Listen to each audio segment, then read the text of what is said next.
While everyone's busy with Russia, China's invading Bhutan in a slow but calculated way. The CCP's interest in Bhutan is nothing new, and the Dragon of the East is unapologetic about its activities. China's been building roads and military installations on land that's not theirs, as you can see from these pictures. At the rate at which things are unraveling, we might wake up to find China and Bhutan merged. That's very bad news for India, because Bhutan sits extremely close to the strategic Indian land corridor called Chicken's Neck, right here on the map. This strip of land connects mainland India to its eastern section. China realizes that this is a vulnerability for New Delhi and wants to get its troops as close to the area as possible. To protect its safety, India has once sent troops to Bhutan and is now ready to go to war with China. So today, let's go over the origins of this border dispute between China and Bhutan, the manner of invasion that China is implementing, how India gets dragged into all this, and why I think that a war will be on the horizon if this issue remains as is. First, an important PSA. Any videos that talk about the CCP's failings tend to get swarmed with negative comments from bots as a CCP strategy to stop the spread of information that they may view as harmful to their image. That's why your likes are necessary, as they combat these bots and allow us to share these videos without fear or prejudice. So please drop a like down below. It takes just a second and it's completely free. 21st century land grabs can be handled in two ways, the Russian one or the Chinese one. Sure, you can do it the Russian way and launch an all-out full-scale attack, or you could do it subtly, like China. China's adopted a low-key but deadly strategy where they take a step-by-step approach to their invasions. We've seen it in action in the South China Sea, where their entire policy is revolved around building an artificial island here and seizing a disputed reef there until the world wakes up one day with massive ground stolen. And because of the covert nature of this, they avoid triggering a major conflict with their neighbors or Washington. It's this same subtle, aggressive foreign policy that we're now seeing China implementing in Bhutan. Beijing has been quietly sending in troops into Bhutan and building roads, housing, and military installations. Now, with fortifications built on another country's sovereign soil, we have the diplomatic issue of border disputes. But the truth of the matter is, much like all the lands they've taken before, this is an invasion into Bhutan. As with all things, we need to take a step back and dive into history a little bit to further understand. The seeds of this destruction we're now seeing were sown way back in the early 20th century. This was a time in which the exact borders of nations in the Himalayan region weren't clearly defined. Back then, the region was part of various empires and kingdoms, and borders were more fluid. Eventually, when the British took control of India, as they did most of the known world, they attempted to outline borders carefully so that they could split up areas amongst themselves. Even though they succeeded in most of the areas, in the mountainous terrains where Bhutan lies, they left a lot of areas unmapped and vague. In 1949, when the Chinese nation was founded, one of the priorities was to assert control and dominance over its borders. As a new nation, they were aggressive with this policy, and it's what ultimately led to the annexation of Tibet into China in 1950. This means they inherited the border issue between Tibet and Bhutan. The CCP tried to begin a border clarification process, but there were no ties between the two nations. Given its passive nature and its size, Bhutan had and still has a very limited foreign policy. In short, they preferred to stay isolated, and border disputes were not something they wanted to get into. I'm sure they would have preferred for things to remain this way, but, well, peace is not always an option when China's your neighbor. As expected, the matter intensified in the decade that followed, as China started to draw official maps showing parts of Bhutan as Chinese territory. This was obviously concerning for Bhutan, but they didn't have formal diplomatic relations with China, so negotiations were tricky to say the least. Over the years, talks have been had, but they've yielded little to no results, with the most recent talks sparking embers that have not been viewed favorably by nations like India. Don't worry, we'll get to that in just a few minutes, and you'll understand why India is prepared to go to war over this. In fact, just so you know, it kind of already has. But first, let's talk about the contested lands that are at the center of all this. When you look at this map, you'll see that there are two main disputed areas that Bhutan and China are fighting over. These two main disputed areas are the western sector in the form of the Doklam Plateau and the central sector in the form of Jakar Lung and Pasam Lung valleys. Let me explain a little more about that, starting with the ever so important Doklam Plateau. This is the most volatile of all the areas that are disputed, and it could be the sparking point that leads to an all-out war, as you'll soon see. Located in the western sector, this region is of great importance because of its proximity to the Siliguri Corridor. This corridor, also named the Chicken Neck, is a geopolitical and geo-economical corridor that connects the 7 states of northeast India to the rest of the Indian Republic. At its narrowest section, it's about 20 kilometers wide, making it an Achilles heel for India.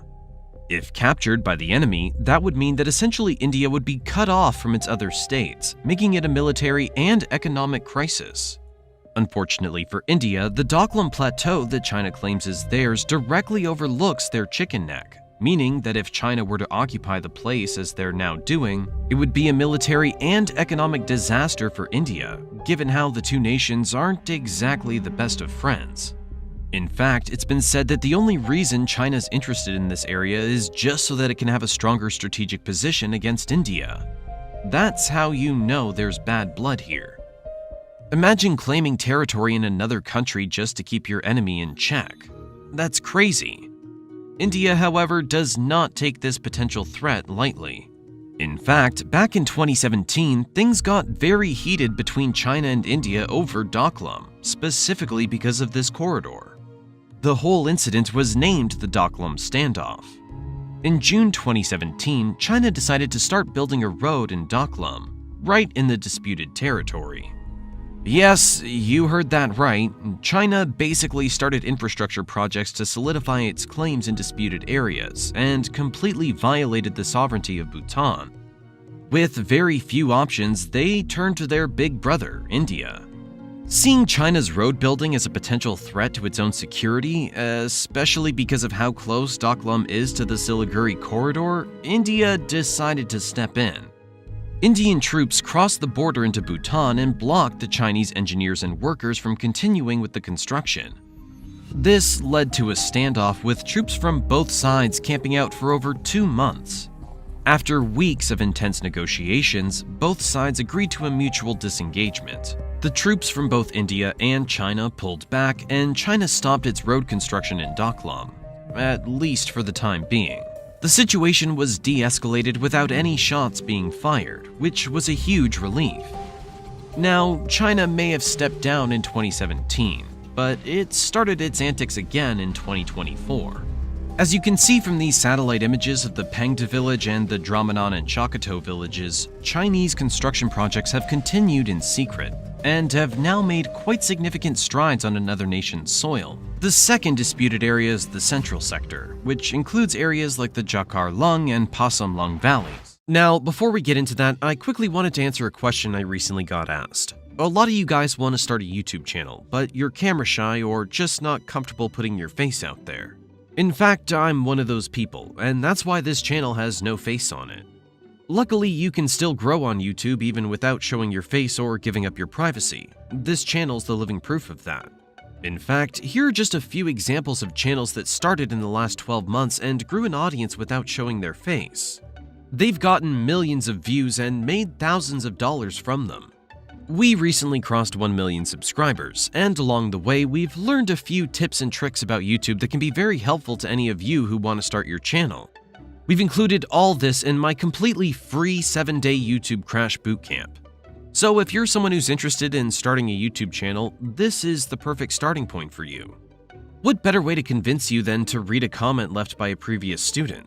This free bootcamp's better than a paid course he took. So if you're interested in signing up, you can sign up now for free by clicking the link in the description or scanning the QR code on screen. Anyways, the second disputed area is the central sector, which includes areas around the Jakar Lung and Pasam Lung valleys.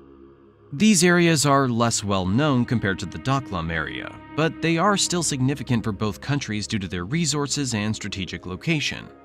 You see, the Jakarlung and Pasamlung valleys lie in the north-central part of Bhutan, close to the Tibetan border.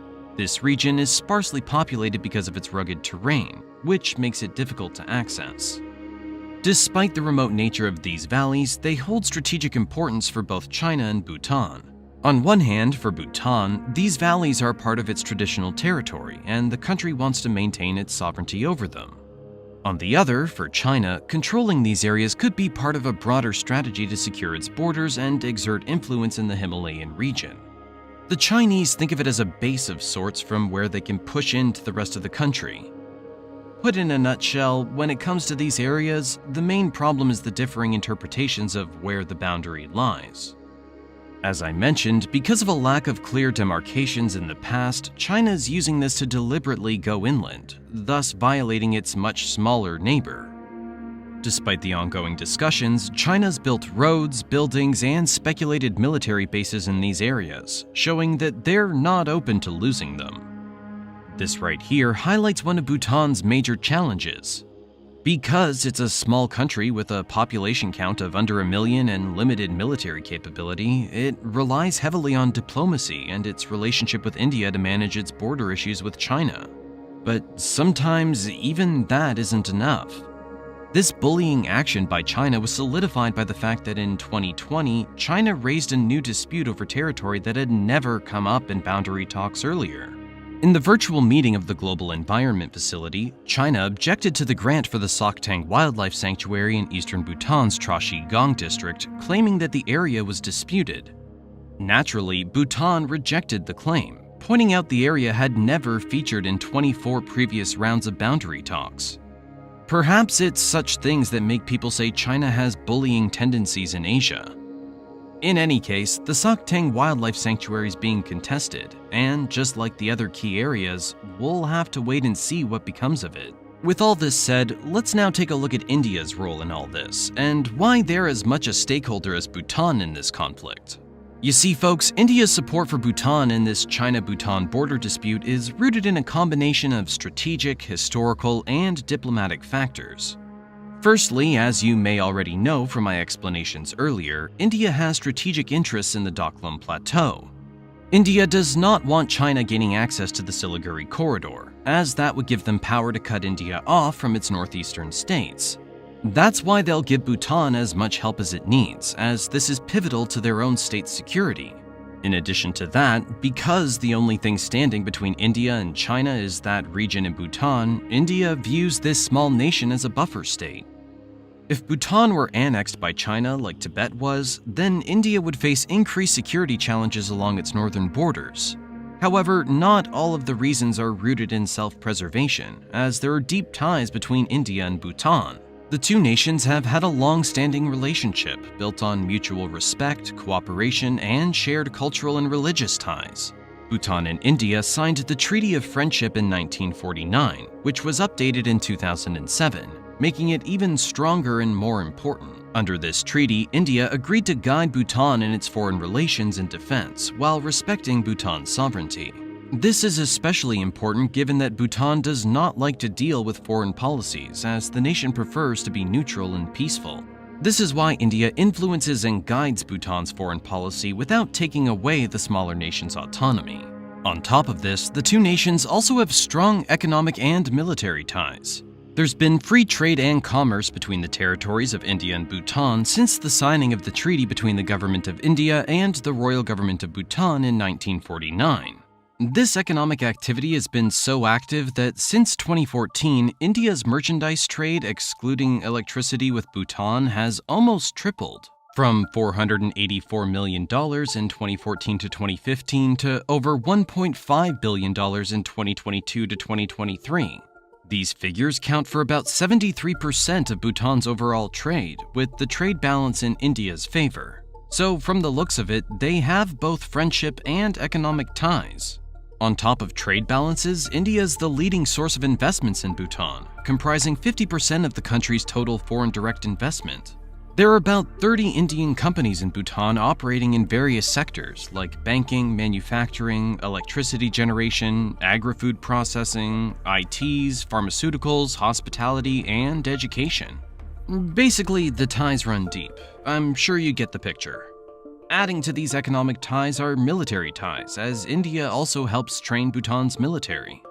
This close partnership means that Bhutan relies on India for support in critical situations, including border disputes with China, as the 2017 incident proved.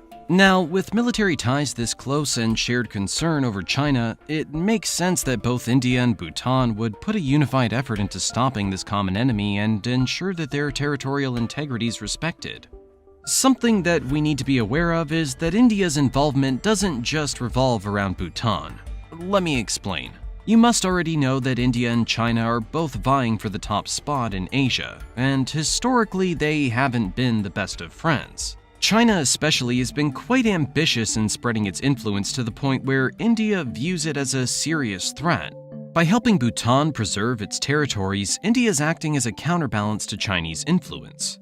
Left unchecked, China could swallow up Bhutan, thus making itself stronger and sparking a massive shift in the region's balance of power.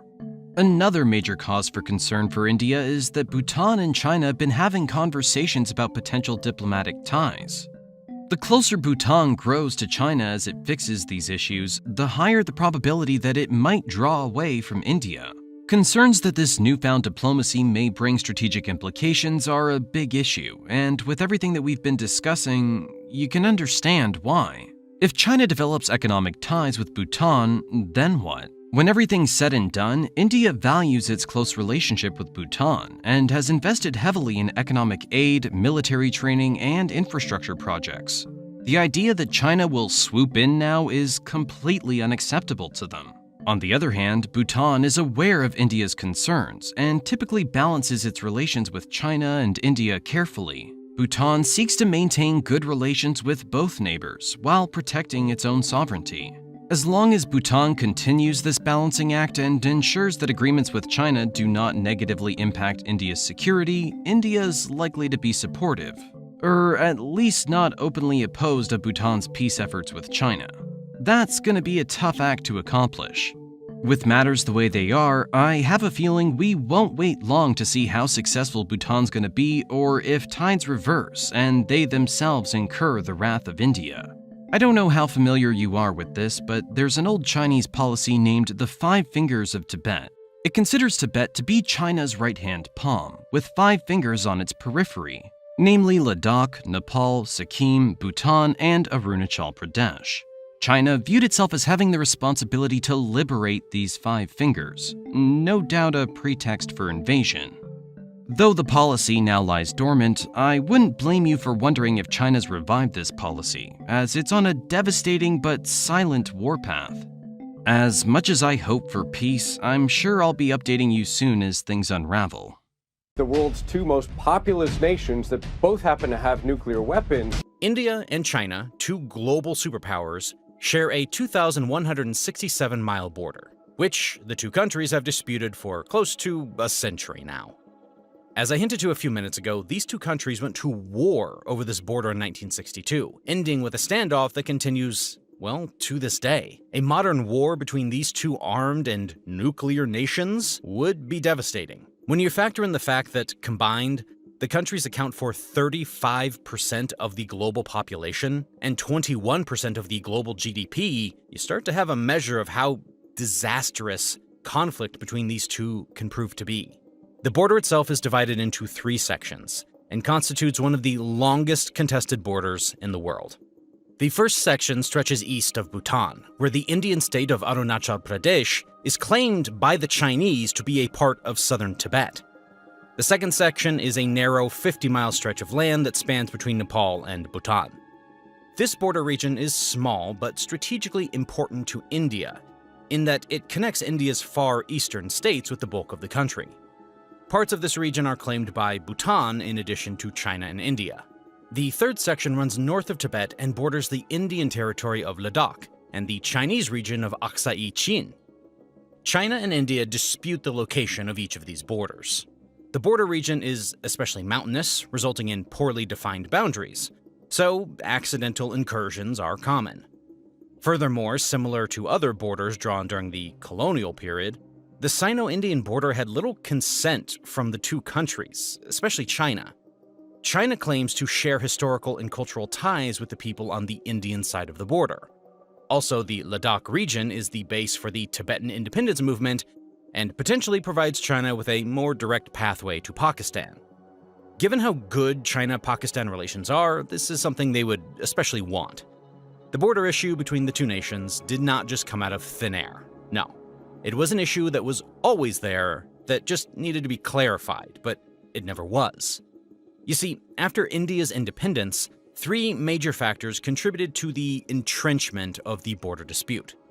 First, and perhaps most importantly, was the reluctance of both India and China to broach the subject in the initial phase from 1950 to 1957, when Sino-Indian ties were peaceful and amicable, and the two countries had many high-level diplomatic exchanges, which provided the leaders with ample opportunities to settle the ambiguities left over from the colonial period. However, the two countries not only avoided the boundary issue, but also followed unilateral policies. This would come back to haunt them later on. The Indian government failed to consult China before declaring the forwardmost posts in the eastern and western sectors. It annexed Tawang in 1951, and it published new maps reflecting India's unilateral demarcation. Throughout all of this, China said nothing, and India mistakenly interpreted China's silence as tacit consent.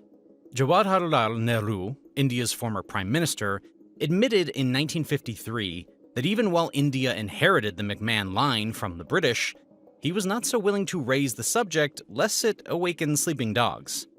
Similarly, per Mao Zedong's instructions, the People's Republic of China followed a delaying strategy, with China deciding to refrain from formally protesting against New Delhi's unilateral moves until they had consolidated their administrative and military positions in Tibet, as China had begun building the Xinjiang National Highway in 1951, a road that would not be completed until 1957. Moreover, during the 1954 negotiations on Tibet, China chose not to raise the issue of border alignment despite having the opportunity. And in 1956, when Nehru for the first time referred to the boundary issue, Zhou Enlai, former premier of the People's Republic of China, suggested that the Chinese government would be willing to recognize the McMahon Line. Later scholarly works revealed that a combination of domestic and international factors influenced the policy choices of both countries. For instance, New Delhi's trauma from previous territorial losses due to partition and Nehru's desire to maintain friendly relations with China weighed heavily on Indian decision-makers. Simultaneously, Beijing, too embroiled in China's internal struggles and facing international diplomatic isolation, was reluctant to immediately open another confrontational front with India. In retrospect, however, the deferral policy followed by both countries proved to be, well, disastrous. Because as suspicion and misperceptions mounted on both sides, the window of opportunity to settle the border dispute only became narrower. This resulted in the eventual border discussions being, well, not so diplomatic. In fact, the two superpowers fought a war back in 1962 over the disputed territory. This war was precipitated by the 1959 Tibetan uprising, which subsequently resulted in a series of violent border skirmishes between the two countries.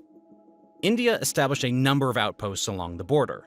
Meanwhile, the Chinese People's Liberation Army was commencing patrols in Ladakh. War broke out in October of 1962, with the PLA pushing Indian forces back. Following international pressure to end the war, the countries established a ceasefire in November, and China withdrew to the line of actual control, which now forms the current border. The casualties from the war were unclear, with both sides understating their own losses and inflating the other side's losses. Several things about the border persist even after the war, and uncertainty over their non-resolution makes the reality of a modern war ever so present for both nations. This is a headache for India and hence one of their biggest geographic crises, this time with perhaps an army that is better than their own. So, what are the points argued by each country? Well, remember the three sectors of the border dispute that I mentioned before? India argues that the western sector was demarcated by the 1842 agreement between Tibet and Kashmir, and that the eastern sector was finalized by the Simla Agreement in 1913 through 1914. Therefore, no further demarcation is required. China, in turn, states that no formal treaty or agreement has ever been signed between the Indian and Chinese governments. For China, neither sent any representative to the India-Tibet negotiations nor ratified the McMahon Line. In this context, China views the establishment of the state of Arunachal Pradesh as a unilateral step by India, and this amounts to an illegal occupation of China's Tibet. From a broader perspective, the two countries disagree, first on the size of the border and the locations, which are disputed. The Indian position is that the Sino-Indian boundary is a total of 3,488 kilometers in length, including 523 kilometers of what India calls the Pakistan-occupied Kashmir-China section, with the western sector being 1,597 kilometers, the middle sector 545 kilometers, and the eastern sector 1,346 kilometers in length. Here, India accuses China of occupying 38,000 square kilometers of land in the Kashmir region, along with 5,180 kilometers of land in the Kashmir region which was ceded to it by Pakistan.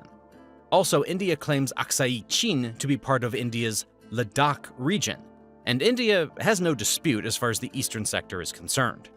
On the other hand, as narratives often have, the Chinese position is that the Sino-Indian border is not more than 2,000 kilometers. The western sector roughly covers Karakoram Mountain and is about 600 kilometers long. The disputed area in this sector is 33,000 square kilometers and currently lies under Chinese control. The middle sector is roughly 450 kilometers long and has a disputed area of 2,000 square kilometers, and the eastern sector is 650 kilometers and has a disputed area of 90,000 square kilometers occupied by India. Contrary to India's position, China asserts that the eastern sector of the border is the most contentious part, as the McMahon Line is illegitimate, and China therefore claims the Indian state of Arunachal Pradesh. In the western sector, China contends that Ladakh is a disputed region. You can almost understand just why India's former prime minister did not want to open a can of worms, and in his own words, chose to let sleeping dogs lie. As we dive into this topic, please take a second to like this video. As you can see, I have an affinity for covering topics that no one else likes to talk about, and really that doesn't often get me on the right side of the algorithm. So your likes really help out the videos a lot. After fighting a whole war and not having any resolution agreed upon, the two nations had to be obliged by a line of actual control for peace purposes as guided by the international community. Even though this peace line has, well, it's been a major issue. The two Asian nations cannot come to a determination of the line of actual control. India rejects the Chinese version of the line of actual control, describing it as a series of disconnected points on a map. New Delhi also claims that the line of actual control should be based on military positions before China's 1962 attack, discounting any gains made during that war. This would be advantageous to them given that they, lost that war soundly. China, on the other hand, insists that the line of actual control should be the status quo attained after the 1962 war, which is incidentally the territorial arrangements suggested by Zhou Enlai during the 1960 negotiations. On the eastern side, it coincides mostly with the McMahon Line, while in the western and middle sectors, the line of actual control follows the traditional customary line pointed out by China. However, China only describes it in general terms without precise scales on the map. Owing to such disagreements between the two countries, the line of actual control, even after 50 years of conflict, remains undemarcated. The demarcation and implementation of the LAC is deeply associated with the larger process of negotiations on border alignment. The Chinese leadership and officials hold the determination of the line of actual control to be a critical matter, and have usually followed an extremely reserved approach. In 1999, the issue of demarcation of the line of actual control gained momentum during the visit of India's then External Affairs Minister Jaswant Singh. The two sides also formally exchanged their respective maps of the middle sector in 2001. However, 1 year later, an Indian proposal to set a time frame for exchanging maps and addressing the clarification of the western and eastern sectors failed to elicit a cogent response from China, and the matter stagnated. Indian experts observe that the Chinese lack of interest in providing the clarification on the line of actual control is related to Beijing's shift in policy on the border dispute. In the post-war period, China withdrew the package deal originally proposed by Zhou Enlai, and now claims the entire state of Arunachal Pradesh. Although initially Chinese interest in Arunachal Pradesh were limited only to Tawang, in recent years their claims have expanded to include the entire state. For instance, in 2006, before the visit to India by China's then-president Hu Jintao, the PRC ambassador to India declared all of Arunachal Pradesh to be Chinese territory, and that Tawang was merely a small portion of it. Chinese commenters lament that it was a great political mistake on Chinese part to give up NEFA, or modern-day Arunachal Pradesh. In 2007, Chinese Foreign Minister Yang Jiechi stated that the presence in populated areas would not affect Chinese claims, a stance that is problematic because it is a clear reversal of Beijing's earlier agreement to abide by the principle to safeguard the interests of the settled populations in the border areas. It also suggests that, in the future, China might unilaterally reject any principle that is inconvenient to its national interests.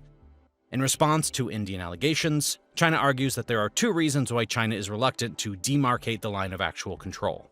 First, because such a process will take both countries back to the historical disputes and once again entrap bilateral ties within the historical and legal approach, which in turn will inhibit the overall development of Sino-Indian relations.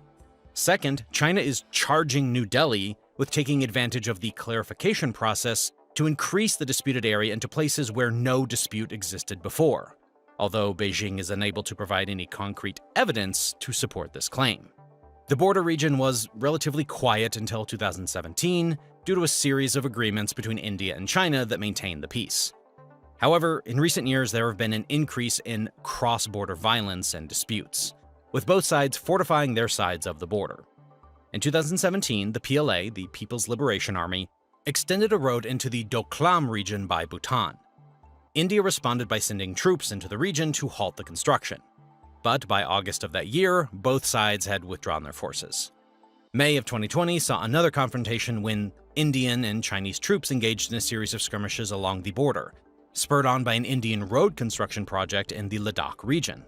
While most of these skirmishes merely amounted to face-offs and taunts, a large melee fight broke out in mid-June, resulting in the deaths of 20 Indian soldiers and an unspecified number of Chinese soldiers. The fight only involved hand-to-hand combat and did not include the firing of weapons. However, a few months later, both sides began exchanging sporadic gunfire across the border. In the subsequent year, both sides continued to build infrastructure along the border, supporting their claims to each territory. India sent 12,000 workers to develop Indian roads and infrastructure along the border, including a road infrastructure project in Ladakh. Meanwhile, China has been building villages along the eastern portion of the border, some of which are Indian-claimed and Bhutan-claimed territories. Both sides continually claim that the opposite countries are amassing troops along the border and building defensive positions to fortify their claims to the regions. The issue is further complicated by the accusations and bold statements being pushed out by government officials and state-aligned media outlets from both countries.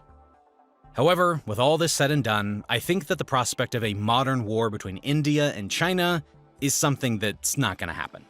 Quite simply, neither side would have a substantial benefit from a war. Fighting in the Himalayas is challenging and would rely heavily on dismounted operations. The terrain and weather would make logistics difficult, to say the least, while also destroying soldier morale. Moreover, neither side has a definitive advantage in technology that could prove them an edge in a war. It would be a gruesome battle of attrition, which both sides would naturally want to avoid. Although the overall outcome of this dispute is uncertain, it will likely continue for some time. Both sides appear to be using this border dispute to create a sense of nationalism and restore faith in the federal government, following poor responses to national issues, for example, the COVID-19 pandemic. Media agencies in both countries are pushing out questionable reports about the actions of the opposite country and glorifying their own responses. China has elevated Chi Faobao, a PLA commander injured in the melee with Indian forces in 2020, to being a national icon, including carrying the Olympic torch. Meanwhile, the Indian film industry has launched several television shows and movies centered around the 1962 Sino-Indian War. To add to all of this, both countries are vying for dominance in the region and do not want to appear weak. The border dispute provides both countries the opportunity to flaunt their military and economic strengths.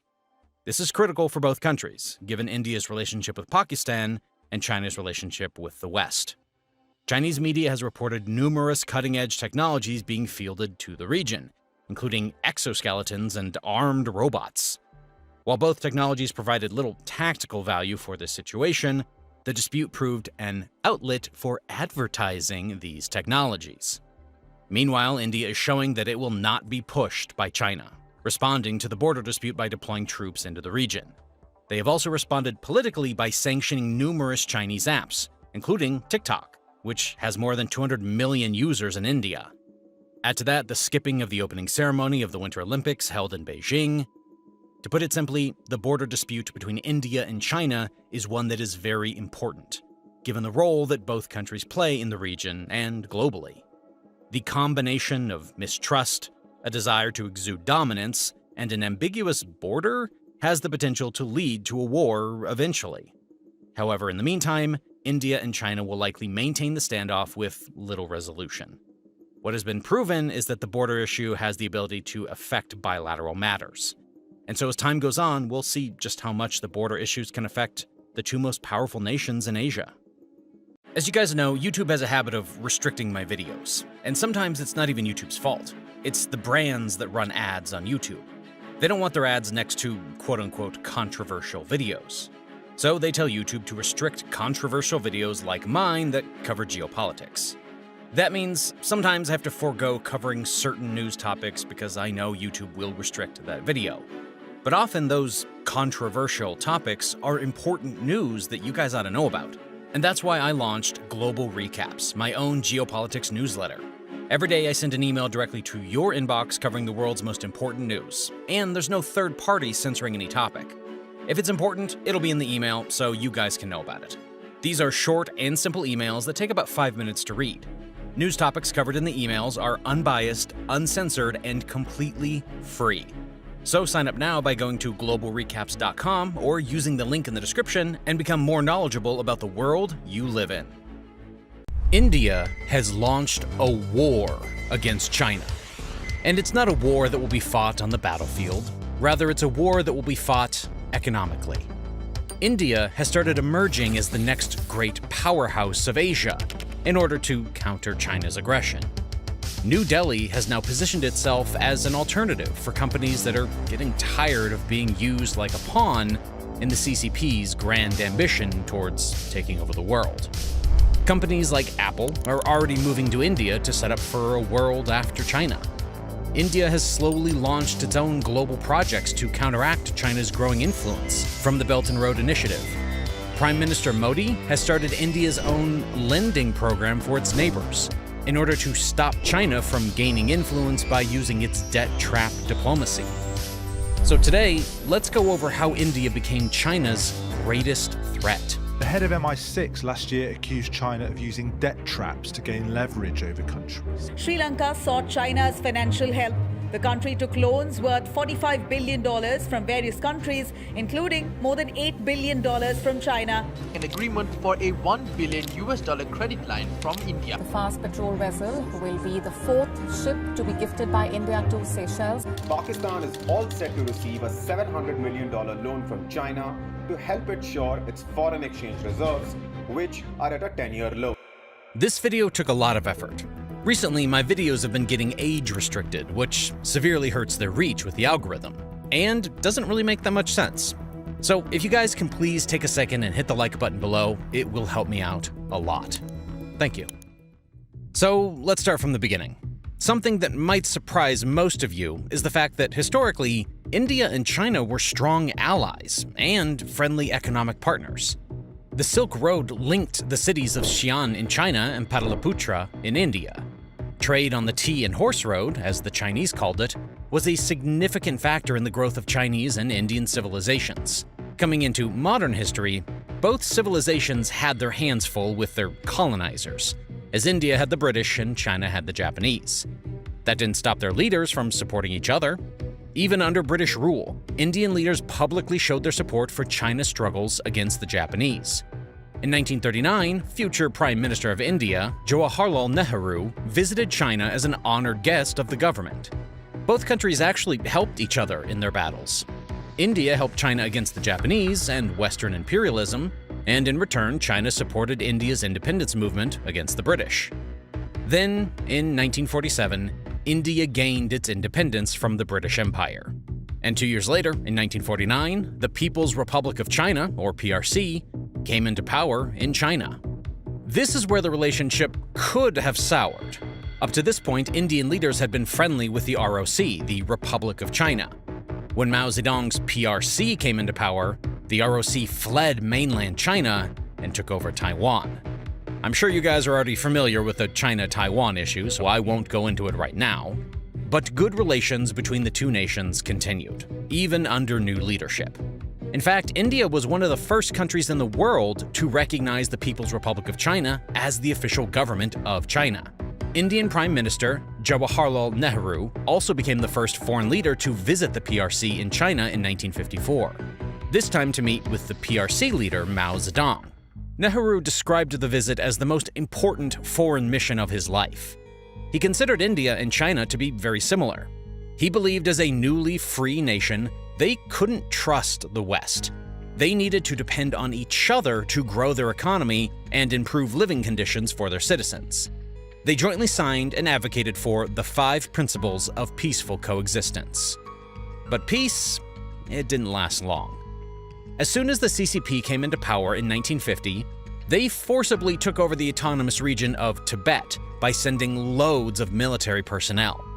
I have a full video on this story, which was actually demonetized and restricted by YouTube the first time I uploaded it. Good times. I highly recommend you check it out for the full details on this story. But here's a quick recap. After taking over the region in 1950, the CCP slowly kept increasing its military presence in Tibet. As you can imagine, this really pissed off the local Tibetan population, as the CCP was not giving them their religious and cultural freedom. Chairman Mao wanted Tibet to be a Chinese territory. It didn't matter to him that the people there had their own culture and history. So in 1958, a rebellion broke out in Tibet against CCP forces. Tibetans wanted to kick out the CCP and take back their land. But Mao decided to send in even more forces to reassert his dominance. Local Tibetan rebels stood no chance against the People's Liberation Army, or PLA, who had a numbers advantage and experience on their side. India was closely following this clampdown. India had always had a friendly relationship with Tibet, including an economic relationship where North India would freely trade with Tibet. Indian leaders decided not to get involved in this fight, as to not cause a war with their neighbor. Mao, on the other hand, did not share the same feelings about keeping the peace. Declassified documents from decades later have shown that Mao was always paranoid that India was colluding with the USA and the Soviets to overthrow Chinese leadership. Looking back, this really doesn't make any sense. The USA and the USSR were in a pretty intense Cold War in the 1960s. And while India was a neutral nation that was friendly with both sides, I highly doubt the USA and the Soviet Union would set aside the Cold War and collude together to overthrow the leadership in China. Anyway, coming back to the Tibet story. In 1959, the Dalai Lama, fearing for his life in Tibet, fled to India, where he was granted asylum. This, of course, didn't please Chairman Mao, as he saw this action as India playing a role in supporting the rebels against the CCP. This in turn made him more aggressive towards India, and Mao decided to show his aggression by encroaching on India's borders. Speaking of borders, there's one point I quickly want to go over that's actually pretty important. In 1914, while India was still under British control, representatives from Britain, China, and Tibet gathered to determine the status of Tibet. China agreed to allow Tibet to be an autonomous region and remain under Chinese control, but they refused to put the promise in a treaty. Britain and Tibet, on the other hand, signed a treaty creating this line called the McMahon Line. India, to this day, accepts the McMahon Line as the official legal border between India and Tibet. The CCP, on the other hand, well, they didn't accept the McMahon Line, and in 1959, they kept pushing the limits at these borders to show their displeasure. This caused both sides to increase their military presence around the border. And then, in August of 1959, the first bloody clash erupted between the two nations. On the west side of the border, Chinese soldiers pushed into Indian territory. Then a month later, clashes happened on the east border. This is when India learned that China had built a road inside of Indian territory, which has remained a pretty big issue to this day. To settle these issues, China offered India the west side of the border if India agrees to give China more territory on the east side. India, of course, declined this offer, and firefights kept happening for the next few years. Then, in 1962, Chinese soldiers discovered an Indian post in territory that they believed to be under China's borders. This news traveled to Mao, and he saw this as the final straw. Mao decided to send tens of thousands of soldiers in secret to both east and west sides of disputed borders. The People's Liberation Army swiftly launched an attack on both sides, surprising the Indian soldiers who were both outnumbered and inexperienced. The PLA, on the other hand, had plenty of fighting experience from their wars in Korea, Vietnam, and Taiwan. Indian troops suffered a humiliating defeat, and the CCP was able to capture much of Indian territory. The Indian Army tried setting up a counteroffensive by bringing in more soldiers, but Mao was ready for it and squashed it pretty easily. This is when India asked the USA military for help to take back its territory. At this time, the USA was one of the only two countries who had nukes, the second one being the Soviet Union. Surprisingly, this was also one of the few issues that the USA and the Soviets agreed on. They both saw China as the aggressor in this situation, and since China didn't want to experience their own Hiroshima, they decided to withdraw most of their troops from Indian territory. However, the CCP did decide to keep control of a piece of Indian territory here in the Aksai China region, the same area where they had built a road connecting Xiancheng to Lhasa. Remember this, as this is an issue still to this day. Another ideological goal Mao had with this attack was to stop India from aligning with the USA in the Cold War. Mao's thinking was that if he can show India that China is much stronger, India will be afraid to do anything that will piss off China. But this attack kind of caused the exact opposite to happen. India and the US had become even closer, as they both now had a common enemy in China. This war also changed the borders between India and China. Now this is where the problems start. China attacked India, captured territory, and the new unofficial border was basically in Indian territory. In 1967, another war broke out, and this time India was able to push back some of the Chinese soldiers and regained some of its territories. This changed what China controlled in terms of territory versus what China believed to be its territory. China believes that everything claimed in 1962 is a part of China, but it lost some of that in 1967. India still honors the McMahon Line Agreement and believes that China is still illegally occupying Indian territory. This is the reason behind a lot of subsequent clashes that have happened here. Both countries have soldiers patrolling the area, and both countries have different definitions of where their borders end. I mean, you can tell why this is a recipe for clashes, right? Luckily, both countries realize that.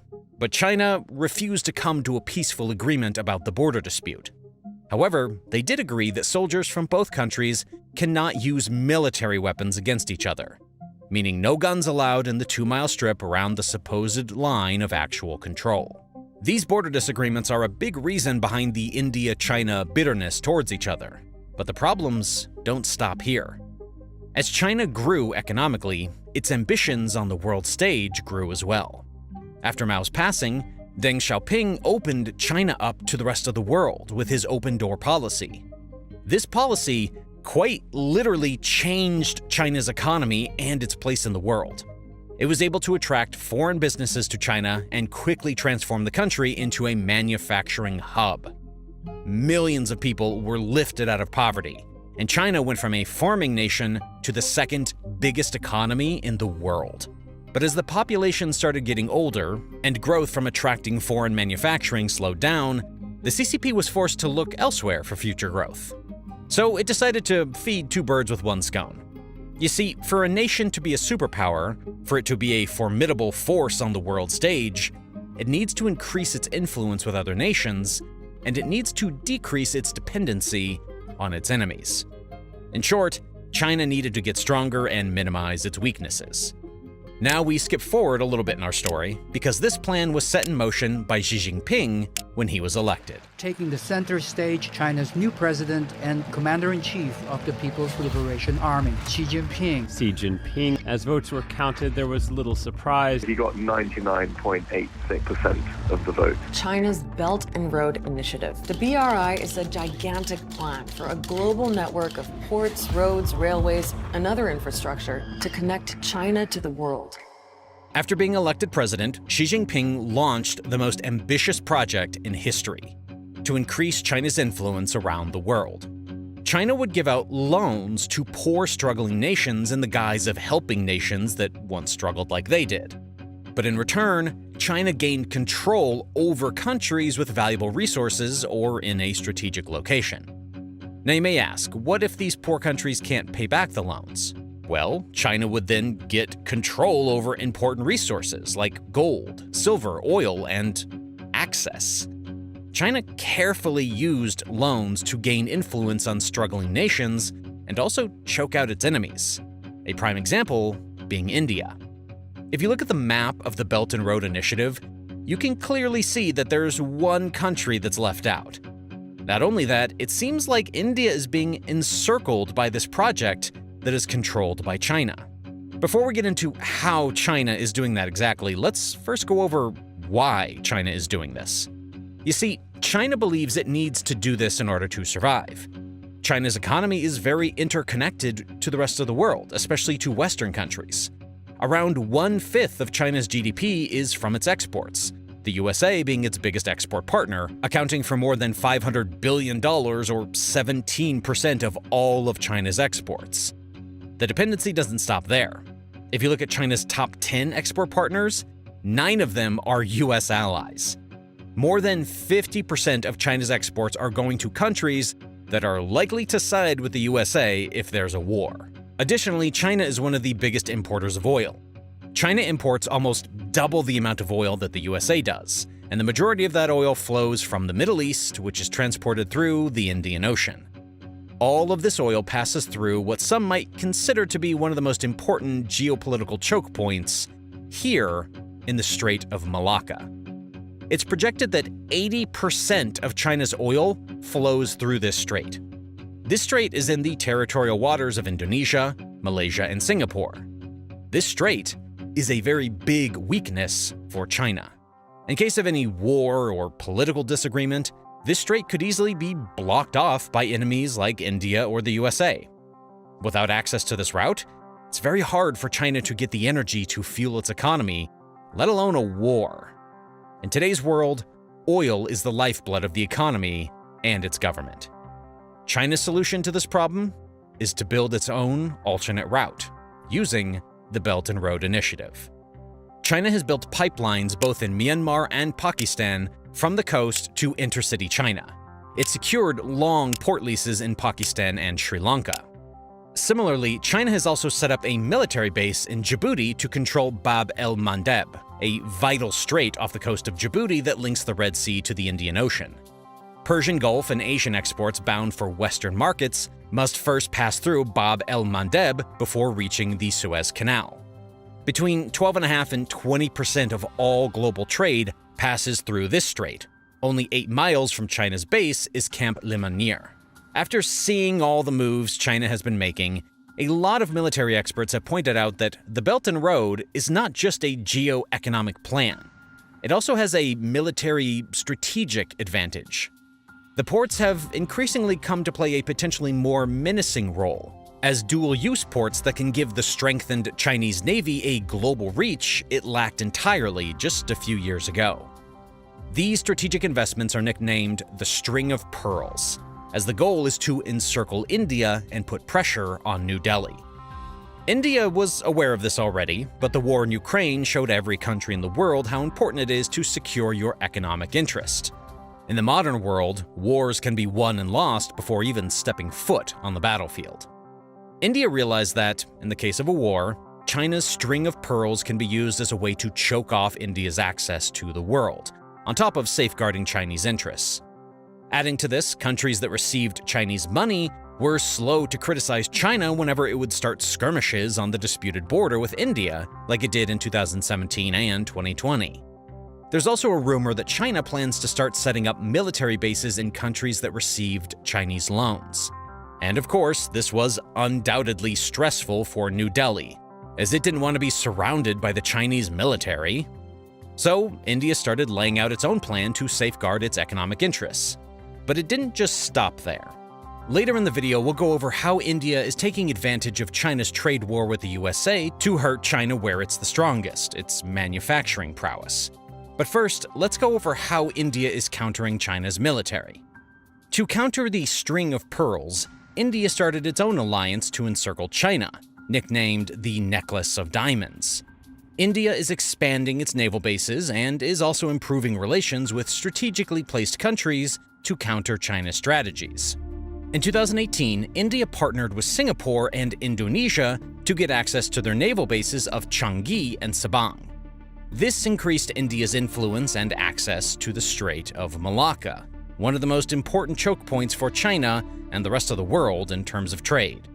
That same year, India also got military access to the port of Doklam in Oman. This port facilitates India's crude imports from the Persian Gulf.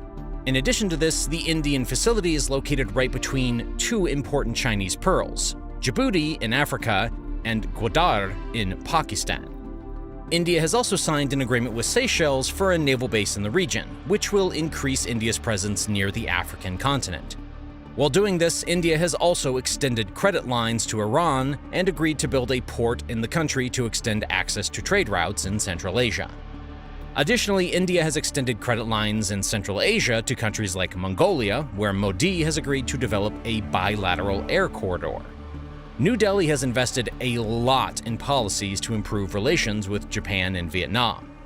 These relations have helped increase Indian trade and, consequently, India's influence on countries around China. But India realized this alone isn't enough. It has also taken big steps towards speeding up its economic growth while taking business away from China.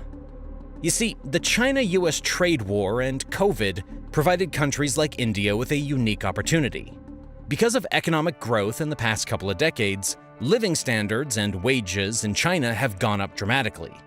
This has become an issue for companies that moved to China for their low labor costs. Furthermore, tariffs from the trade war have added even more costs, and the headache of operating in China increased multiple-fold because of Xi's COVID clampdown.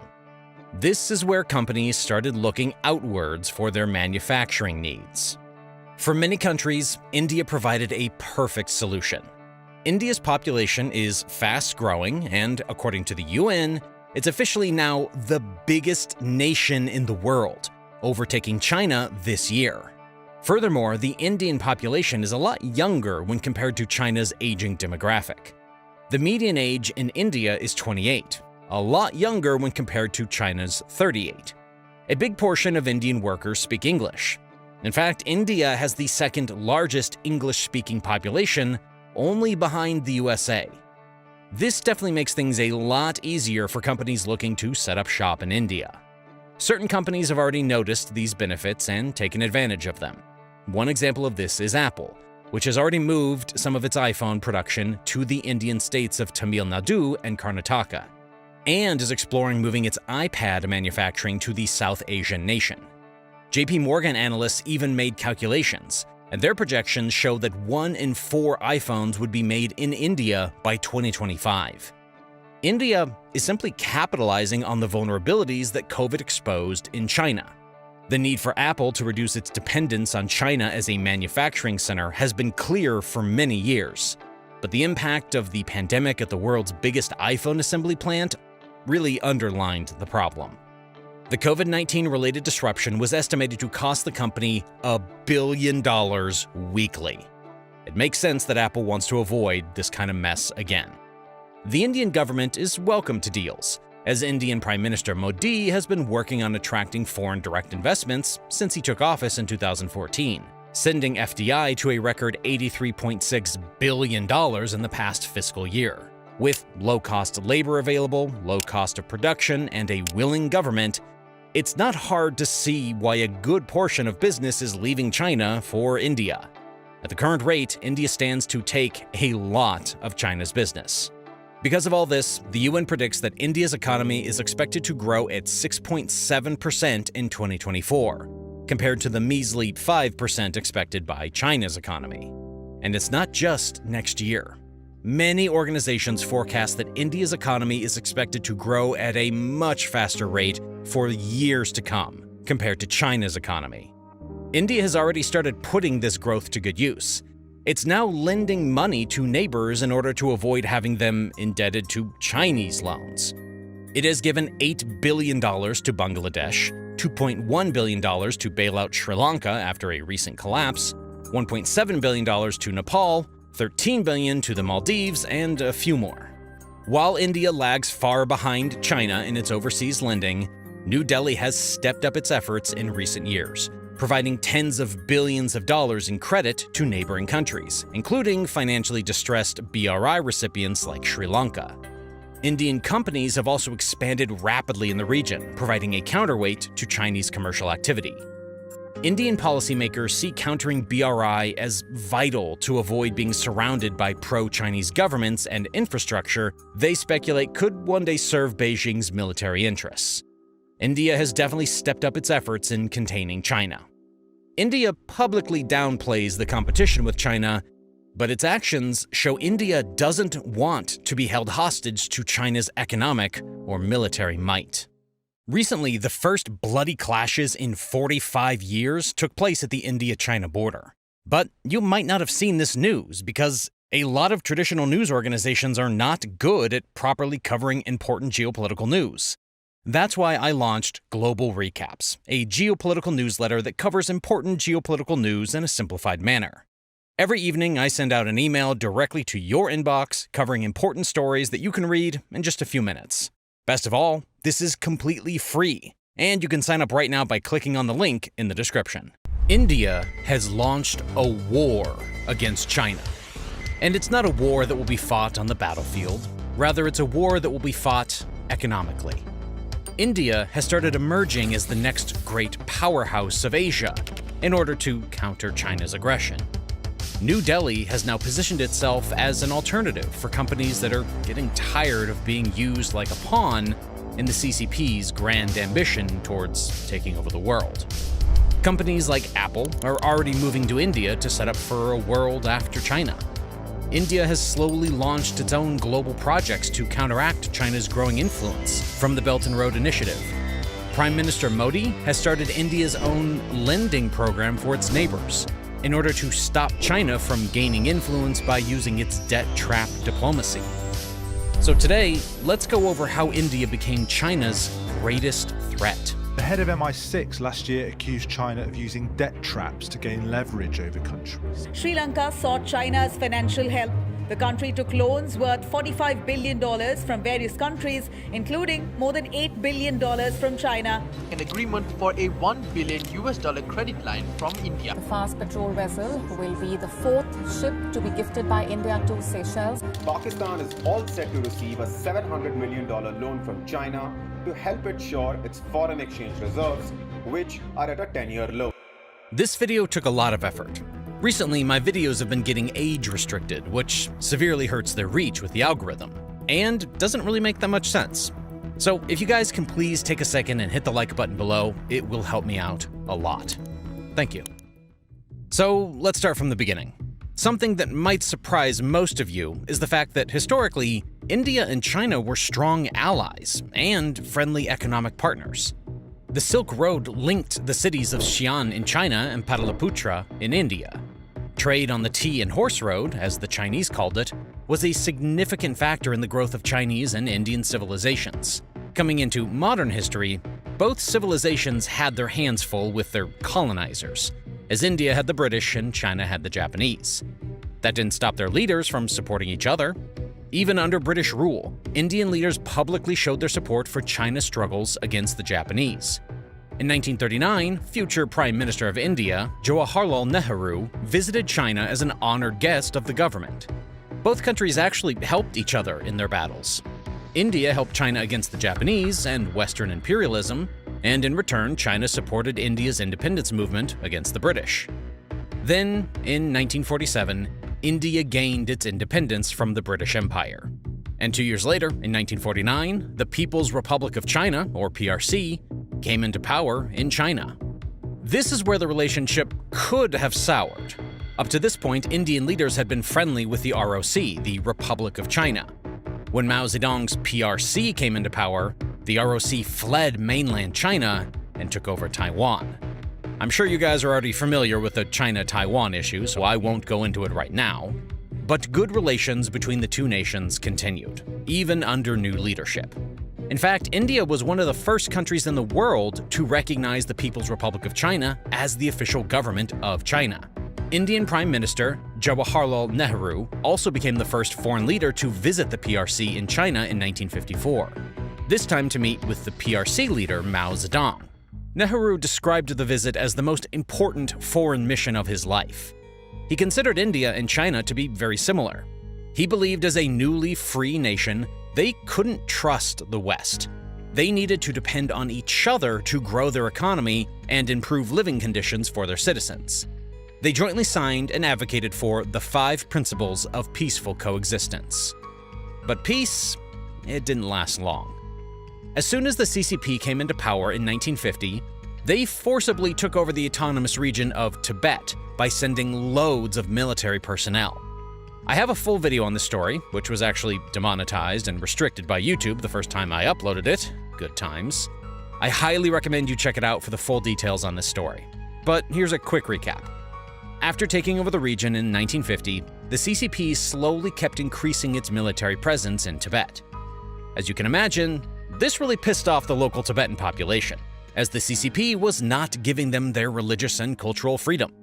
Chairman Mao wanted Tibet to be a Chinese territory. It didn't matter to him that the people there had their own culture and history. So in 1958, a rebellion broke out in Tibet against CCP forces. Tibetans wanted to kick out the CCP and take back their land. But Mao decided to send in even more forces to reassert his dominance. Local Tibetan rebels stood no chance against the People's Liberation Army, or PLA, who had a numbers advantage and experience on their side. India was closely following this clampdown. India had always had a friendly relationship with Tibet, including an economic relationship where North India would freely trade with Tibet.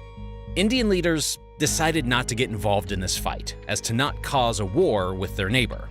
Mao, on the other hand, did not share the same feelings about keeping the peace. Declassified documents from decades later have shown that Mao was always paranoid that India was colluding with the USA and the Soviets to overthrow Chinese leadership.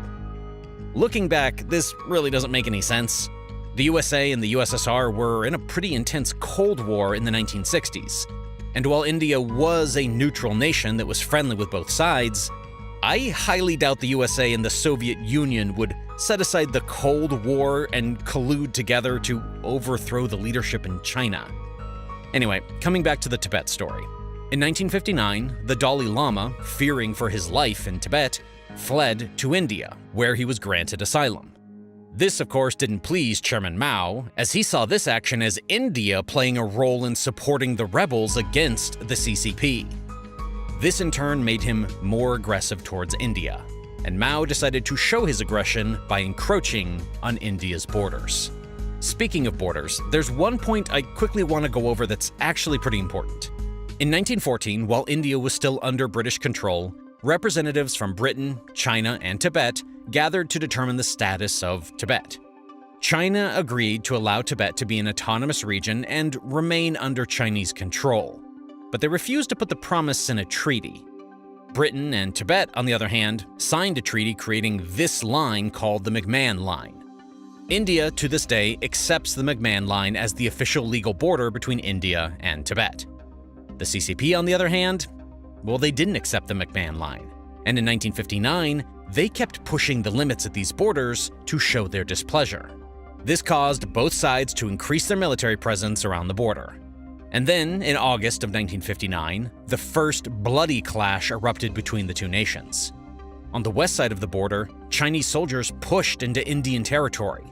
Then, a month later, clashes happened on the east border. This is when India learned that China had built a road inside of Indian territory, which has remained a pretty big issue to this day. To settle these issues, China offered India the west side of the border if India agrees to give China more territory on the east side. India, of course, declined this offer, and firefights kept happening for the next few years. Then, in 1962, Chinese soldiers discovered an Indian post in territory that they believed to be under China's borders. This news traveled to Mao, and he saw this as the final straw. Mao decided to send tens of thousands of soldiers in secret to both east and west sides of disputed borders. The People's Liberation Army swiftly launched an attack on both sides, surprising the Indian soldiers who were both outnumbered and inexperienced. The PLA, on the other hand, had plenty of fighting experience from their wars in Korea, Vietnam, and Taiwan. Indian troops suffered a humiliating defeat, and the CCP was able to capture much of Indian territory. The Indian Army tried setting up a counteroffensive by bringing in more soldiers, but Mao was ready for it and squashed it pretty easily. This is when India asked the USA military for help to take back its territory. At this time, the USA was one of the only two countries who had nukes, the second one being the Soviet Union. Surprisingly, this was also one of the few issues that the USA and the Soviets agreed on. They both saw China as the aggressor in this situation, and since China didn't want to experience their own Hiroshima, they decided to withdraw most of their troops from Indian territory. However, the CCP did decide to keep control of a piece of Indian territory here in the Aksai China region, the same area where they had built a road connecting Xiancheng to Lhasa. Remember this, as this is an issue still to this day. Another ideological goal Mao had with this attack was to stop India from aligning with the USA in the Cold War. Mao's thinking was that if he can show India that China is much stronger, India will be afraid to do anything that will piss off China. But this attack kind of caused the exact opposite to happen. India and the US had become even closer, as they both now had a common enemy in China. This war also changed the borders between India and China. Now this is where the problems start. China attacked India, captured territory, and the new unofficial border was basically in Indian territory. In 1967, another war broke out, and this time India was able to push back some of the Chinese soldiers and regained some of its territories. This changed what China controlled in terms of territory versus what China believed to be its territory. China believes that everything claimed in 1962 is a part of China, but it lost some of that in 1967. India still honors the McMahon Line Agreement and believes that China is still illegally occupying Indian territory. This is the reason behind a lot of subsequent clashes that have happened here. Both countries have soldiers patrolling the area, and both countries have different definitions of where their borders end. I mean, you can tell why this is a recipe for clashes, right? Luckily, both countries realize that. But China refused to come to a peaceful agreement about the border dispute. However, they did agree that soldiers from both countries cannot use military weapons against each other, meaning no guns allowed in the 2-mile strip around the supposed line of actual control. These border disagreements are a big reason behind the India-China bitterness towards each other, but the problems don't stop here. As China grew economically, its ambitions on the world stage grew as well. After Mao's passing, Deng Xiaoping opened China up to the rest of the world with his open-door policy. This policy quite literally changed China's economy and its place in the world. It was able to attract foreign businesses to China and quickly transform the country into a manufacturing hub. Millions of people were lifted out of poverty, and China went from a farming nation to the second biggest economy in the world. But as the population started getting older and growth from attracting foreign manufacturing slowed down, the CCP was forced to look elsewhere for future growth. So it decided to feed two birds with one stone. You see, for a nation to be a superpower, for it to be a formidable force on the world stage, it needs to increase its influence with other nations, and it needs to decrease its dependency on its enemies. In short, China needed to get stronger and minimize its weaknesses. Now we skip forward a little bit in our story, because this plan was set in motion by Xi Jinping when he was elected. Taking the center stage, China's new president and commander-in-chief of the People's Liberation Army, Xi Jinping. Xi Jinping. As votes were counted, there was little surprise. He got 99.86% of the vote. China's Belt and Road Initiative. The BRI is a gigantic plan for a global network of ports, roads, railways, and other infrastructure to connect China to the world. After being elected president, Xi Jinping launched the most ambitious project in history to increase China's influence around the world.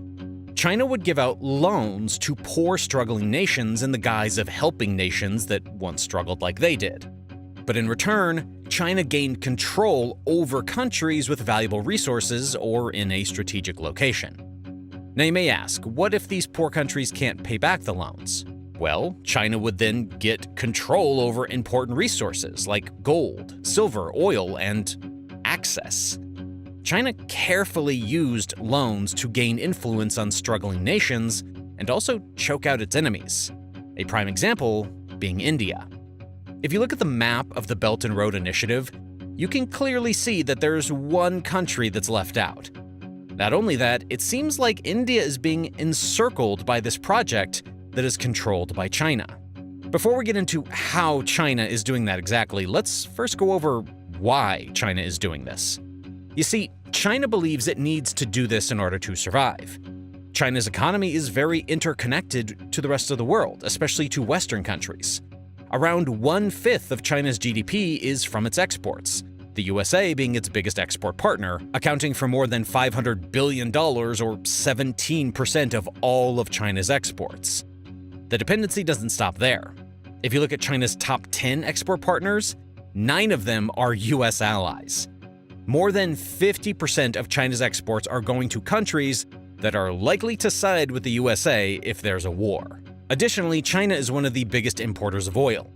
China imports almost double the amount of oil that the USA does, and the majority of that oil flows from the Middle East, which is transported through the Indian Ocean. All of this oil passes through what some might consider to be one of the most important geopolitical choke points here in the Strait of Malacca. It's projected that 80% of China's oil flows through this strait. This strait is in the territorial waters of Indonesia, Malaysia, and Singapore. This strait is a very big weakness for China. In case of any war or political disagreement, this strait could easily be blocked off by enemies like India or the USA.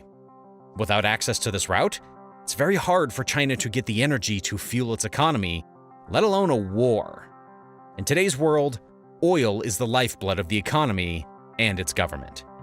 China's solution to this problem is to build its own alternate route, using the Belt and Road Initiative. China has built pipelines both in Myanmar and Pakistan from the coast to intercity China. It secured long port leases in Pakistan and Sri Lanka. Similarly, China has also set up a military base in Djibouti to control Bab el-Mandeb, a vital strait off the coast of Djibouti that links the Red Sea to the Indian Ocean. Persian Gulf and Asian exports bound for Western markets must first pass through Bab el-Mandeb before reaching the Suez Canal. Between 12.5% and 20% of all global trade passes through this strait. Only 8 miles from China's base is Camp Lemonnier. After seeing all the moves China has been making, a lot of military experts have pointed out that the Belt and Road is not just a geo-economic plan. It also has a military strategic advantage. The ports have increasingly come to play a potentially more menacing role. As dual-use ports that can give the strengthened Chinese Navy a global reach it lacked entirely just a few years ago. These strategic investments are nicknamed the String of Pearls, as the goal is to encircle India and put pressure on New Delhi. India was aware of this already, but the war in Ukraine showed every country in the world how important it is to secure your economic interest. In the modern world, wars can be won and lost before even stepping foot on the battlefield. India realized that, in the case of a war, China's String of Pearls can be used as a way to choke off India's access to the world, on top of safeguarding Chinese interests. Adding to this, countries that received Chinese money were slow to criticize China whenever it would start skirmishes on the disputed border with India, like it did in 2017 and 2020. There's also a rumor that China plans to start setting up military bases in countries that received Chinese loans. And of course, this was undoubtedly stressful for New Delhi, as it didn't want to be surrounded by the Chinese military. So, India started laying out its own plan to safeguard its economic interests. But it didn't just stop there. Later in the video, we'll go over how India is taking advantage of China's trade war with the USA to hurt China where it's the strongest, its manufacturing prowess. But first, let's go over how India is countering China's military. To counter the string of pearls, India started its own alliance to encircle China, nicknamed the Necklace of Diamonds. India is expanding its naval bases and is also improving relations with strategically placed countries to counter China's strategies. In 2018, India partnered with Singapore and Indonesia to get access to their naval bases of Changi and Sabang. This increased India's influence and access to the Strait of Malacca, one of the most important choke points for China and the rest of the world in terms of trade. That same year, India also got military access to the port of Doklam in Oman. This port facilitates India's crude imports from the Persian Gulf. In addition to this, the Indian facility is located right between two important Chinese pearls, Djibouti in Africa and Gwadar in Pakistan. India has also signed an agreement with Seychelles for a naval base in the region, which will increase India's presence near the African continent. While doing this, India has also extended credit lines to Iran and agreed to build a port in the country to extend access to trade routes in Central Asia. Additionally, India has extended credit lines in Central Asia to countries like Mongolia, where Modi has agreed to develop a bilateral air corridor. New Delhi has invested a lot in policies to improve relations with Japan and Vietnam. These relations have helped increase Indian trade and, consequently, India's influence on countries around China. But India realized this alone isn't enough. It has also taken big steps towards speeding up its economic growth while taking business away from China. You see, the China-US trade war and COVID provided countries like India with a unique opportunity. Because of economic growth in the past couple of decades, living standards and wages in China have gone up dramatically. This has become an issue for companies that moved to China for their low labor costs. Furthermore, tariffs from the trade war have added even more costs, and the headache of operating in China increased multiple-fold because of Xi's COVID clampdown. This is where companies started looking outwards for their manufacturing needs. For many countries, India provided a perfect solution. India's population is fast-growing, and according to the UN, it's officially now the biggest nation in the world, overtaking China this year. Furthermore, the Indian population is a lot younger when compared to China's aging demographic. The median age in India is 28, a lot younger when compared to China's 38. A big portion of Indian workers speak English. In fact, India has the second largest English-speaking population, only behind the USA. This definitely makes things a lot easier for companies looking to set up shop in India. Certain companies have already noticed these benefits and taken advantage of them. One example of this is Apple, which has already moved some of its iPhone production to the Indian states of Tamil Nadu and Karnataka, and is exploring moving its iPad manufacturing to the South Asian nation. JP Morgan analysts even made calculations, and their projections show that 1 in 4 iPhones would be made in India by 2025. India is simply capitalizing on the vulnerabilities that COVID exposed in China. The need for Apple to reduce its dependence on China as a manufacturing center has been clear for many years, but the impact of the pandemic at the world's biggest iPhone assembly plant really underlined the problem. The COVID-19 related disruption was estimated to cost the company $1 billion weekly. It makes sense that Apple wants to avoid this kind of mess again. The Indian government is welcome to deals, as Indian Prime Minister Modi has been working on attracting foreign direct investments since he took office in 2014, sending FDI to a record $83.6 billion in the past fiscal year. With low-cost labor available, low cost of production, and a willing government, it's not hard to see why a good portion of business is leaving China for India. At the current rate, India stands to take a lot of China's business. Because of all this, the UN predicts that India's economy is expected to grow at 6.7% in 2024, compared to the measly 5% expected by China's economy. And it's not just next year. Many organizations forecast that India's economy is expected to grow at a much faster rate for years to come, compared to China's economy. India has already started putting this growth to good use. It's now lending money to neighbors in order to avoid having them indebted to Chinese loans. It has given $8 billion to Bangladesh, $2.1 billion to bail out Sri Lanka after a recent collapse, $1.7 billion to Nepal, $13 billion to the Maldives, and a few more. While India lags far behind China in its overseas lending, New Delhi has stepped up its efforts in recent years, providing tens of billions of dollars in credit to neighboring countries, including financially distressed BRI recipients like Sri Lanka. Indian companies have also expanded rapidly in the region, providing a counterweight to Chinese commercial activity. Indian policymakers see countering BRI as vital to avoid being surrounded by pro-Chinese governments and infrastructure they speculate could one day serve Beijing's military interests. India has definitely stepped up its efforts in containing China. India publicly downplays the competition with China, but its actions show India doesn't want to be held hostage to China's economic or military might.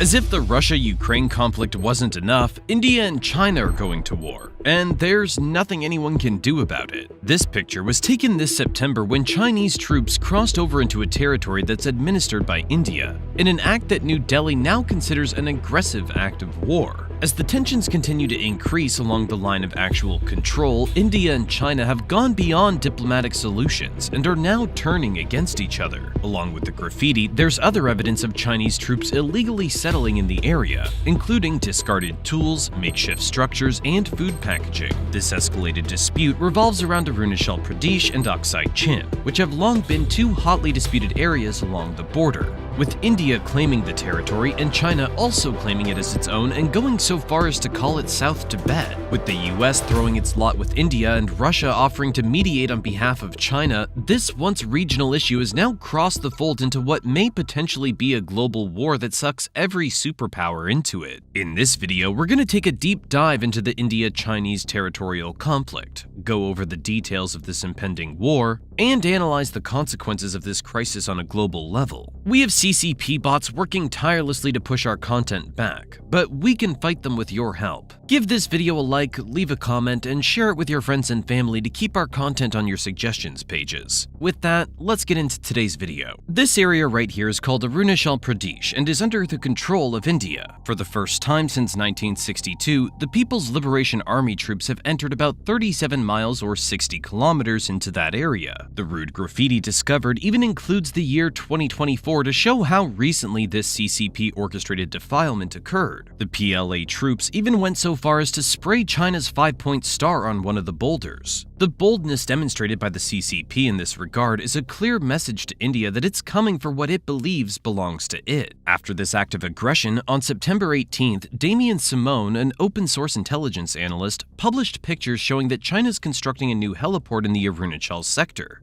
just 12.4 miles or 20 kilometers from the Indian border. Media reports show that construction began in December 2023, and the heliport's being constructed at Nyingchi Prefecture, in the southeastern part of the Tibet Autonomous Region. This region has always experienced high levels of patrol, especially at the Fishtail 1 and 2 borders. Suspiciously, this is not the only heliport that's been constructed, as China's already constructed over 10 helipads near the line of actual control. We've spoken about what this line is in our previous videos, but here's a brief explanation for anyone who's new to the India-China issue. This line is the disputed border between China and India, which was established after the 1962 Sino-Indian War. The terrain and geography of the Himalayas have made it difficult for the two nations to mark out a clear definitive line between them along their 2,167-mile or 3,488-kilometer border. Because of of this, there have been many face-offs at different parts of the border, and today we're focusing on what's been happening along the Tibet-India divide. China's not made it a secret that it's preparing for war, and the heliports it's constructing will help it ensure rapid deployment and logistical support for its troops in the forward region. This act of aggression is also a sign that China's pushing the envelope, because India and China have had a strict agreement that they will not construct anything along their disputed border. India's Union Minister Kiren Rijiju commented on China's actions, stating that India was disappointed because the two countries had been in talks, and China's actions were a disregard of a clearly marked agreement. Everyone from the Indian government, Defense Ministry, and External Affairs Ministry was involved, and China had agreed that they would not establish any kind of permanent structure outside their line of control. After this, India added fuel to the fire when it named a peak on the mountain range after the 6th Dalai Lama. Immediately, China pushed back and stated that Arunachal was its territory. The Chinese Foreign Ministry spokesman Lin Jian stated that India's actions were null and void, and the region in the area of Zhangnan was China's. It's ironic that China's calling out India when it's been renaming places in the area since 2017. The team that went to name the peak was led by Colonel Ranveer Singh Jamwal, and they climbed the mountain for 15 days through treacherous crevices,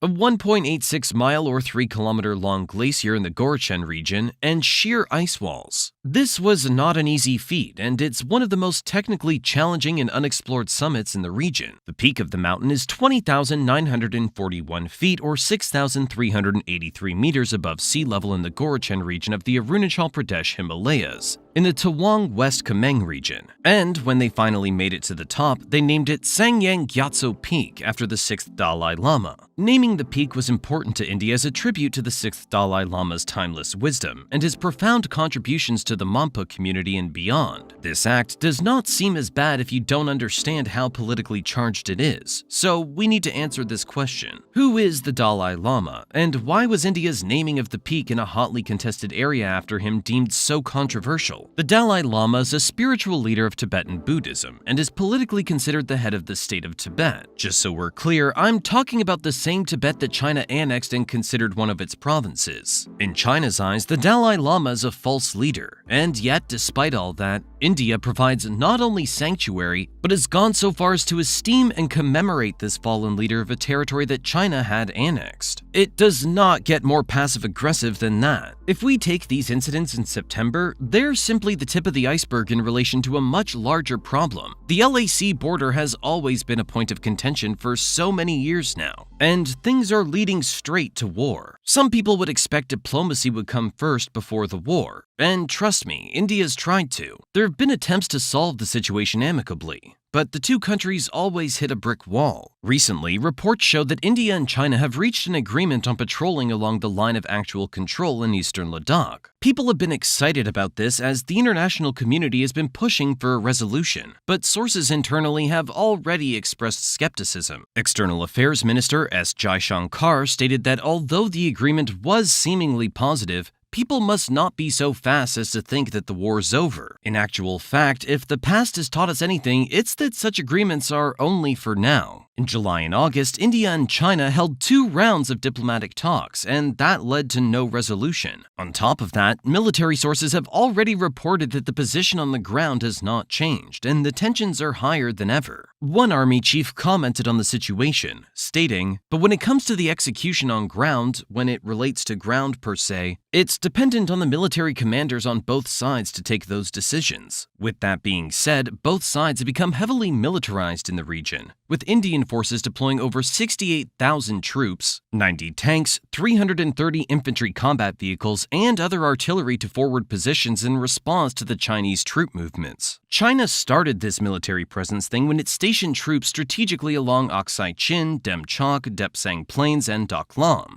Beijing has gone as far as building highways, roads, and bridges, bringing 4G networks, and providing water, electricity, and all other basic amenities in the border area. Heliports are not the only thing that China's been building, and reports show that over a dozen airports for both military and civilian use have been upgraded in the Tibet region. The Lhasa Gangar Airport, Lindsey Mainling Airport, Shigatse Peace Airport, Chambo Bangda Airport, and Nagari Gunsa Airport are now fully in operation. and 3 others in Lakha, Shigatse, and Nagari near the border with India and Nepal are being built. The Chamdo-Bangda Airport is about 99 miles or 160 kilometers north of Arunachal Pradesh and is located in the narrow valley on the west bank of the Yuku River at the Banda Prairie in Chamdo Prefecture. What makes the construction of the airport suspicious is the fact that it's remote from tourists, as it's located in a high-altitude zone of 14,435 feet or 4,400 meters, making it difficult to access. Recently, the two nations have been passive-aggressive in their approach, but their biggest face-off in the region took place in December 2022. Reports from India show that Chinese troops were the aggressors in the situation, and they encroached into Indian territory and tried to push back the boundary. Immediately, Indian soldiers stepped in and tried to push back Chinese soldiers by shouting orders that they should move back. Chinese soldiers started throwing rocks, and the fight became physical, with India reporting that at least 6 soldiers received minor injuries. Eventually, commanders from both sides stepped in and held a meeting to restore peace and order. Reports from India around disputes in the area show that in most instances, Chinese soldiers caused the fights by pushing into Indian territory. While China claims that the border situation is generally stable, reports on the ground show that tensions are always simmering. To prove this point, check out this video. This video was taken in September 2021, but it resurfaced in December 2022 after the reports of the face-off with China. In the video, both troops are separated by barbed wire, but the sides are going at each other with makeshift weapons, like wooden sticks and metal pipes. The Indian soldiers can be seen throwing bricks or stones, and eventually the barbed wire collapses, and the Indian soldiers move forward. The Chinese troops are not ready for a fight, so they jump over a short stone wall and leave the area. Indian soldiers take this as a victory and cheer on. The Indian military source that provided the video stated that unreported fights like this happened very frequently along the border, and tensions are always high. Sushant Singh, senior fellow at the Center for Policy Research, an Indian think tank, commented on the video, stating, "It's an illustration of how quickly things can go south if tensions are not reduced between the two sides." Many people also feel that the release of the video was very intentional. The public opinion in India has always been that New Delhi's not aggressive enough in protecting its border against China, and the show of an Indian victory helps to reassure the people that the Indian government is taking things very seriously. This type of pressure could be what pushes India into war. With every report that comes in that Indian soldiers are being attacked, the people will get angrier, and India will be forced to move in.